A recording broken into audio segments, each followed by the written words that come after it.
Hello viewers, எல்லோரும் எப்படி இருக்கீங்க? இப்போ நம்ம செடியோட அப்டேட் தான் பார்க்க போகிறோம். அப்டேட் பார்க்குறக்கு முன்னாடி நீங்கள் ஜோதி ஃபார்மிங்கை சப்ஸ்கிரைப் பண்ணிக்கோங்க. அதெல்லாம் ஆளுங்கிற பெல் ஐக்கானை கிளிக் பண்ணிக்கோங்க.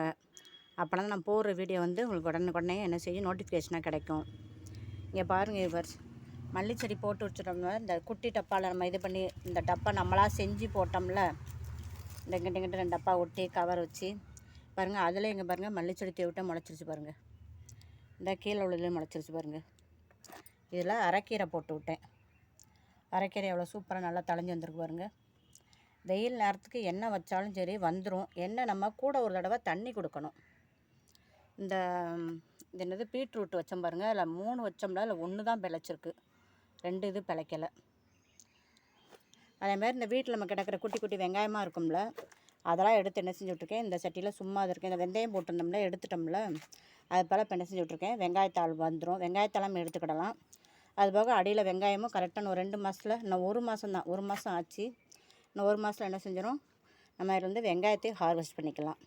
அதனால் சின்ன சின்ன செடி நம்ம என்ன செஞ்சலாம், வீட்டிலையே போட்டு எடுத்துக்கலாம். இந்த வெங்காயம், இந்த மல்லிச்செடி, கீரை, அதுபோக இந்த புதினாவை பாருங்கள், புதினாவில் எவ்வளோ செழிப்பாகவும் இருக்குது பாருங்கள். எல்லாமே நம்ம சின்ன சின்ன செடி கூட என்ன செஞ்சுக்கலாம், வீட்டில் போட்டு வளர்த்துக்கலாம். வாங்க இப்போ வீடியோக்குள்ளே போவோம். வீடியோவை ஸ்கிப் பண்ணாமல் பாருங்கள். இங்கே பாருங்கள் விவர்ஸ், இது வந்து உருளைக்கிழங்கு இன்றைக்கி அவிச்சேன். அந்த உருளைக்கிழங்கு தோல், அந்த உருளைக்கிழங்கு அவிச்ச தண்ணி இருக்குல்ல, அதே என்ன செய்யாதீங்க, கீழே ஊற்றாதீங்க. இதில் வந்து நிறைய பொட்டாசியம் சத்து, கால்சியம் சத்தும் கிடைக்கும் நமக்கு. இதை வந்து நம்ம செடிகளுக்கு கொடுக்கும்போது செடி நல்லா சிறப்பான வளர்ச்சியாக இருக்கும். அது கூட நம்ம அரிசி கழுவு தண்ணி, பருப்பு கழுவு தண்ணிலாம் இருக்கும்ல, அதை என்ன செஞ்சுக்குவோம், கொஞ்சம் ஊற்றிக்கிடுவோம். ஊற்றிட்டு இதை வந்து நம்ம செடிகளுக்கு அடியில் கொடுத்து விட்டுறலாம். செடிகளுக்கு அடியில் வேர்க்காலில் கொடுக்கும்போது செடி நல்லா என்ன செய்யும், நல்லா சிறப்பாக வரும். எல்லா செடியுமே என்ன செய்யும், நல்லா இதாக வரும். இங்கே பாருங்கள், இது வெள்ளை கரிசலாங்கன்னு சொல்லி விதை கொண்டாந்து போட்டேன். நல்லா சிறப்பாக வந்துக்கிட்டு இருக்காங்க. இந்த தக்காளி செடி இப்போ பூக்குதில்ல, பூக்குற நேரம் நம்ம என்ன செய்யணும், இப்படி ஏதாச்சும் ஒரு உரங்கள் வந்து கொடுத்துக்கிட்டே இருக்கணும். ஏன்னா நம்ம எல்லாம் தொட்டியில் வச்சுருக்கோம்ல, தொட்டியில் வச்சுருக்கனால என்ன செய்யணும், செடிகளுக்கு எப்படி 2 நாளைக்கு ஒரு தடவையாவது என்ன செய்யணும், இப்படி உரம் கொடுக்கணும். நம்ம எல்லா விதமான செடிகளுக்கும் என்ன செய்யலாம், கொடுக்கலாம். மல்லிகைப்பூ செடிக்கு, ரோஜாப்பு கண்ணுக்கு, எல்லா செடிகளுக்குமே என்ன செய்யலாம், இந்த உரத்தை நம்ம கொடுத்து விடலாம். செவ்வந்தி கண்ணுக்கு, இந்த சீனிக்கிழங்கு வச்சுருக்கோம்ல, இந்த சீனிக்கிழங்கு செடிக்கு, எல்லா செடிகளுக்கும் என்ன செய்யலாம், இதை நம்ம கொடுத்து விடலாம். நல்ல இயற்கையானது நம்ம செய்கிறோம்னா, வீட்டிலே செஞ்சு கொடுக்குறதுனால செடின்னு என்ன செய்யும், நல்லா சிறப்பாக இருக்கும்.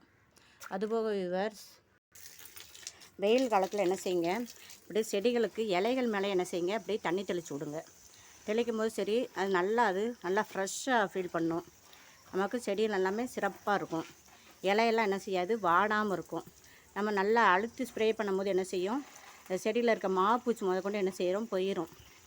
இந்த முறையை நீங்கள் ஃபாலோ பண்ணுங்கள். இலையெல்லாம் கொஞ்சம் என்ன செய்யும், வாடாமல் இருக்கும். ஏன்னா வெயில் நேரத்தில் நம்ம இதை செய்கிறது ரொம்ப நல்லது. செடிகளுக்கு நல்ல புத்துணர்ச்சி கிடச்ச மாதிரி இருக்கும். எவ்வளோ சூப்பராக இருக்கும் பாருங்கள், இலை எல்லாமே அப்போ நல்லா பசுமையாக இருக்கும். நான் தினம் இப்போ என்ன செய்கிறது, 12 மணி போல் வந்து ஒரு தடவை இப்படி தான் வேர்க்காலில் தண்ணி கொடுத்துட்டு செடிகளுக்கு இப்படி மேலே என்ன செஞ்சுறேன், நல்லா ஸ்ப்ரே பண்ணி விட்டுறேன். பண்ணும்போது செடி வந்து நல்லா செழிப்பாக இருக்குது. என்ன மழை பெஞ்சாலும் என்ன வெயில் அடித்தாலும் சரி, நம்ம செடி என்ன செய்யும், நல்லா பசுமையாகவே இருக்கும்.